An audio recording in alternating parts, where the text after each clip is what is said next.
और dummy run भी हुए हैं, हमने अपनी तरफ से भी ट्रायल की हैं।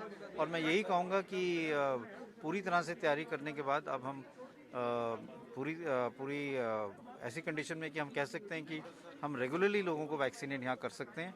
हमारे स्टाफ भी ट्रेंड है, वैक्सीन स्टोरेज प्लेस भी है और पूरा एक मैकेनिज्म बना हुआ है। सर, मनीष को पहला टीका एम्स में लगा और सफाई कर्मी के साथ साथ मशीन टूल ऑपरेटर्स है, वो उसकी फैमिली को कैसे आपने कन्वे किया कि किस तरह से आपको टीका लगेगा, इसकी कोई साइड इफेक्ट नहीं होगा?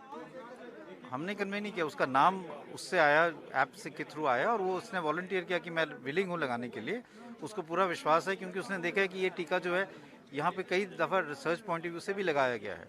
तो उसकी फैमिली ने और उसने बिल्कुल एक दफ़ा भी ये नहीं कहा कि हम टीका नहीं लगाएंगे। उनको पता है कि अगर उनको बचना है तो टीका लगाना ज़रूरी है और उसने ये भी नहीं पूछा कि कौन सा टीका है, कोई भी वैक्सीन लगेगी वो प्रोटेक्शन देगी। सर, एक अंतिम सवाल, स्वास्थ्य मंत्री भी यहाँ पर थे, जिस तरह से अफवाहें उड़ रही थी कि ये टीका साइड इफेक्ट देगा, तमाम लोग अभी भी असमंजस की स्थिति में हैं। प्रधानमंत्री ने साफ तौर पर बोला कि टीका के बाद भी 2 गज की दूरी और मास्क जरूरी है। बिल्कुल, टीका लगने के बाद प्रोटेक्शन हमें मिलेगा, सीरियस डिजीज़ नहीं होगी, लेकिन कुछ लोगों को माइल्ड इन्फेक्शन हो सकता है और अगर उनके पास कोई ऐसे व्यक्ति हैं जिनको टीका नहीं लगा और प्रोटेक्शन नहीं है, तो उनको भी इन्फेक्शन हो सकता है जो ज़्यादा सीरियस हो। इसलिए ये ज़रूरी है कि टीका लगाने के बाद भी, दोनों डोज लगाने के बाद भी हम कोविड अप्रोप्रिएट बिहेवियर पूरा रखें, अपने आप को प्रोटेक्ट करके रखें। सर, आप एम्स के डायरेक्टर हैं, आपने टीका लगवाया?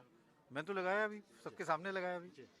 आपसे बात करने के धन्यवाद। ये थे एम्स के डायरेक्टर डॉक्टर रणदीप गुलेरिया, जिनका साफ तौर पे कहना है कि इस टीके का कोई साइड इफेक्ट नहीं है। उन्होंने भी एम्स में पहला टीका लगवाया है। कैमरामैन राहुल के साथ पुष्कल, भारत समाचार, दिल्ली। देश